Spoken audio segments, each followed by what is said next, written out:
إن الحمد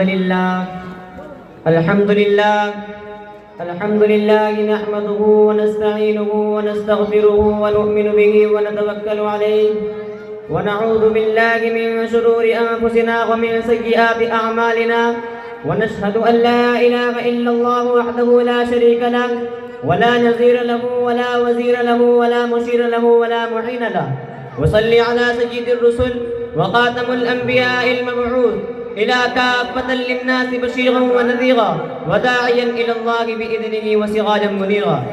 أما بعد فأعوذ بالله من الشيطان الرجيم. بسم الله الرحمن الرحيم. وكل إنسان ألزمناه طائره في عنقه. جس دور پہ نازا تھی دنیا اب غم و زمانہ بھول گئے. جس دور پہ نازا تھی دنیا اب غم و زمانہ بھول گئے. اوروں کو جگانا یاد رہا خود ہوش میں آنا بھول گئے. اذان تو اب بھی ہوتی ہے مسجد کی فضا میں اے انور. اذان تو اب بھی ہوتی ہے مسجد کی فضا میں اے انور.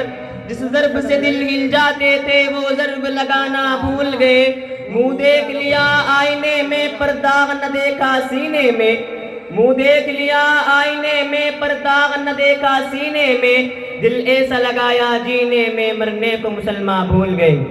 میرے محترم بزرگوں اور دوستوں، اللہ رب العزت نے انسان کو اپنی قدرت سے پیدا فرما کر اور کچھ مہلت دے کر اس دنیا میں بھیجا ہے. کیا یہ دنیا انسان کے لیے امتحان گاہ نہیں؟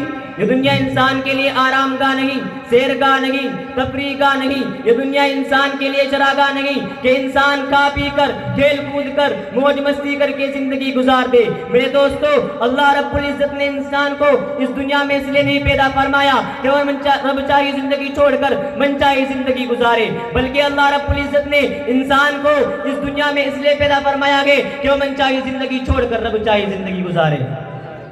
میرے دوستو، اللہ رب العزت نے اس دنیا کو انسانوں کے لیے ایک امتحان کا بنایا ہے. اللہ رب العزت نے اس زمین، اس آسمان، اس چاند، اس سورج، ان ستاروں، ان پہاڑوں، ان سمندروں، ان دریاؤں، ان جنگلوں، ان بیابانوں، ان آبادیوں، ان ویرانیوں اور ان تمام چیزوں کو جو ان کے اندر ہے انسان کے لیے پیدا کیا ہے اور انسان کو اپنی عبادت اور بندگی کے لیے پیدا کیا ہے. اللہ رب العزت ارشاد فرماتے ہیں وما خلقت الجن والانس الا ليعبدون، کہ ہم نے اس کائنات اور کائنات کی تمام چیزوں کو انسان کے لیے پیدا کیا ہے اور انسان کو اپنی عبادت اور بندگی کے لیے پیدا کیا ہے. معلوم یہ ہوا کہ انسان کی خلقت اور پیدائش کا اصل مقصد، انسان کی زندگی کا بنیادی مقصد اللہ رب العزت کی بندگی ہے. صحیح معنوں میں بندہ وہی ہو جس میں بندگی ہے. صحیح معنوں میں بندہ وہی ہے جس میں بندگی ہو، ورنہ بندہ سراسر گندہ ہے، جھوٹ اور فریب کا پلندہ ہے. شاعر کہتا ہے تو برائے بندگی ہے یاد رکھ، تو برائے بندگی ہے یاد رکھ، ورنہ پھر شرمندگی ہے یاد رکھ. چند روزہ زندگی ہے یاد رکھ، ایک دن مرنا ہے آخر موت ہے، کر لے جو کرنا ہے آخر موت ہے. میرے دوستو، انسان کی زندگی ہوا میں رکھے ہوئے ایک چراغ کی طرح ہے. جس طرح سے ہوا میں رکھا ہوا چراغ ایک جوگے میں بجھ جاتا ہے، اور جس طرح آنکھوں کا آنسو پلک جھپکتے ہی مٹی میں مل جاتا ہے، اور جس طرح سے پانی کا بلبلا ایک پل میں ختم ہو جاتا ہے، ایسے ہی انسان ایک پل میں اس دنیا سے اگلی دنیا کی طرف رخصت ہو جاتا ہے. کیا بھروسہ ہے زندگانی کا، آدمی بلبلا ہے پانی کا. میرے دوستو، ذرا غور کیجئے، لفظ موت کتنا بھیانک لفظ ہے. موت سے ہر جاندار ڈرتا ہے، موت سے ہر جاندار بھاگتا ہے. موت کی آواز کو کوئی سننا نہیں چاہتا، موت کے تلبوٹ کو کوئی پینا نہیں چاہتا، موت کو کوئی بھی اپنے قریب آنا بالکل پسند نہیں کرتا. مگر اس کے باوجود موت ہر ایک کے پاس جاتی ہے. موت کسی کو نہیں چھوڑتی، چاہے وہ نبی ہو یا ولی، چاہے وہ عالم ہو یا جاہل، چاہے وہ بادشاہ ہو یا فقیر، چاہے وہ امیر ہو یا غریب، چاہے وہ محلوں میں زندگی گزارنے والا ہو یا جھوپڑیوں میں، چاہے وہ شہر کا رہنے والا ہو یا دیہات کا، چاہے وہ عقل مند ہو یا پاگل، چاہے وہ ضعیف و ناتوا ہو یا قوی طاقتور، چاہے وہ عقل مند ہو یا پاگل، چاہے وہ مرد ہو یا عورت، چاہے وہ بچہ ہو یا بوڑھا، موت ہر ایک کے پاس جاتی ہے. موت کسی کو نہیں چھوڑتی. زندہ آگے جو موت کی ایزا بھی سکے گا، جب سرور عالم نہ رہے تو کون رہے گا. میرے دوستو، موت کی گرفت سے کوئی آزاد نہیں. موت کا کڑوا اور تلخ جام ہر ایک کو پینا پڑے گا. آخر اس دنیا سے اٹھنا ہے تجھے، ذائقہ اس موت کا چکھنا ہے تجھے. کل نفس ذائقۃ الموت، موت کا کڑوا اور تلخ جام ہر ایک کو پینا پڑے گا، چاہے وہ پینا گوارا کرے یا نہ کرے. ہر ایک کو اسی خاک میں سونا پڑے گا جس خاک اور جس مٹی سے وہ پیدا ہوا ہے. آنے والی قسط ٹالی جائے گی، روح رگ رگ سے نکالی جائے گی، تجھ پہ ایک دن خاک ڈالی جائے گی. ایک دن مرنا ہے آخر موت ہے، کر لے جو کرنا ہے آخر موت ہے.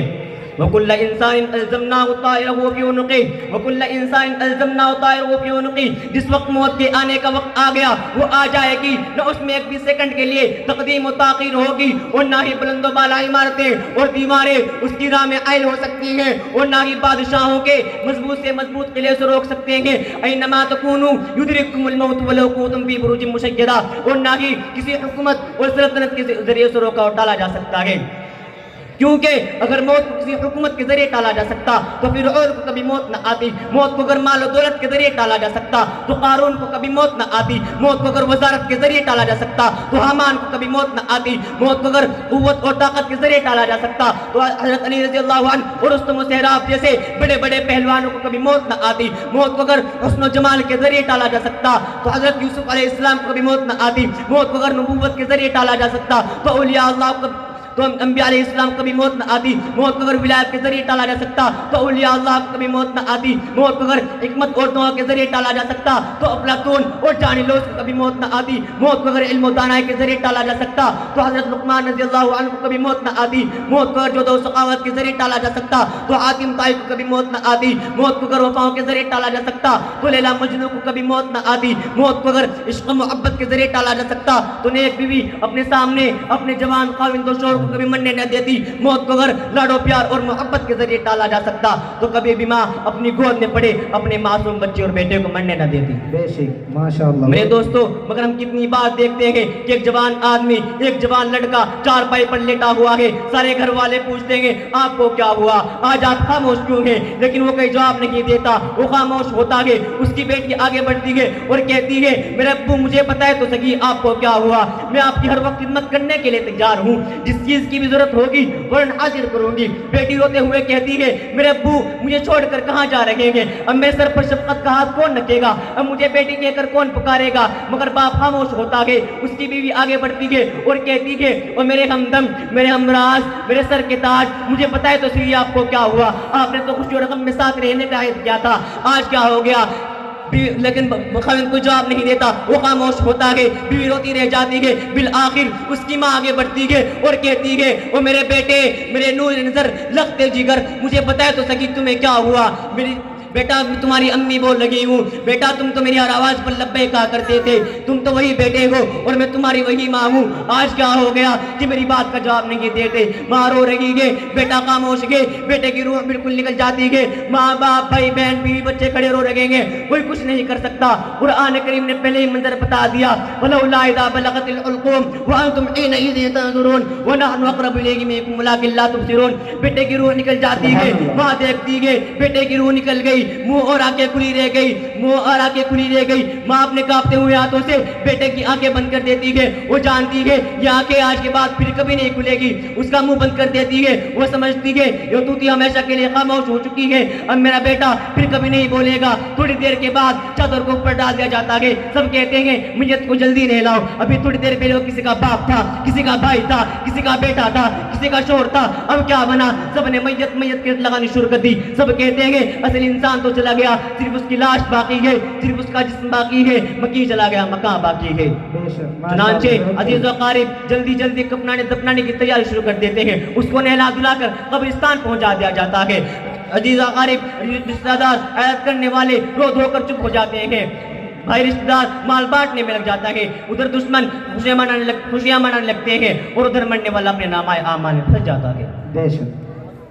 میرے دوستو ذرا غور کیجئے کیا ہوگا اس دن ہمارا، جس دن کے بارے میں قرآن کریم نے کہا یوم یفر المرء من اخیہ وامہ وابیہ وصاحبتہ وبنیہ لکل امرئ منہم یومئذ شأن یغنیہ، کہ جس دن ماں بیٹی سے بیگانی ہو جائے گی، جس دن باپ بیٹے سے دور بھاگے گا، جس دن بھائی بھائی کو نہیں پہچانے گا، جس دن بیوی شوہر سے ناآشنا ہو جائے گی، جس دن اولاد ساتھ چھوڑ دے گی، جس دن دوست بے وفائی کریں گے، اپنے جسم کے حصے پرے ہو جائیں گے، اپنی یہاں تک کہ یہ ہاتھ ہمارے خلاف گواہی دیں گے، یہ پیر ہمارے خلاف گواہی دیں گے، یہ آنکھیں ہمارے خلاف خلاف گواہی دیں گے, یہ کان ہمارے خلاف گواہی دیں گے. مجرم جب یہ حال دیکھے گا کہ یہاں تو اپنے بھی پرائے اور بیگانے ہو گئے, تو اس وقت اس کی آخری تمنا اور آرزو یہ ہوگی, جس کا منظر قرآن کریم نے کھینچا گے, یود المجرم لو یفتدی من عذاب یومئذ ببنیہ وصاحبتہ واخیہ وفصیلتہ التی تؤویہ ومن فی الارض جميعا ثم ينجیہ. اے اللہ میری اولاد بھی بچوں کو دوزخ میں ڈال دے لیکن مجھے بچا لے. اے اللہ اگر تجھے بھی قبول نہیں تو میرے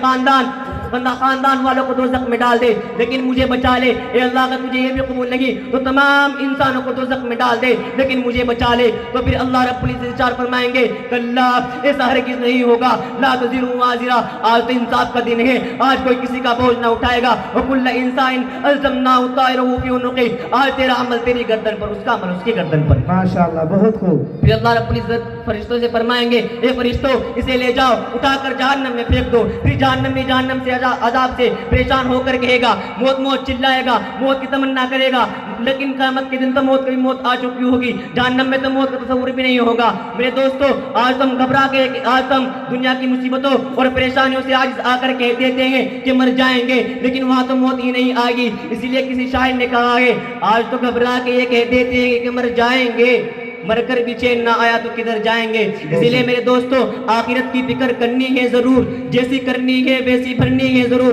عمر یہ ایک دن گزرنی ہے ضرور, قبر میں میت اترنی ہے ضرور, ایک دن مرنا ہے آخر موت ہے, کر لے جو کرنا ہے آخر موت ہے. اللہم تقبل منا انک انت السمیع العلیم وتب علینا انک انت التواب الرحیم. سبحان ربک رب العزة عما یصفون وسلام علی المرسلین والحمد للہ رب العالمین وآخر دعوانا الحمد للہ.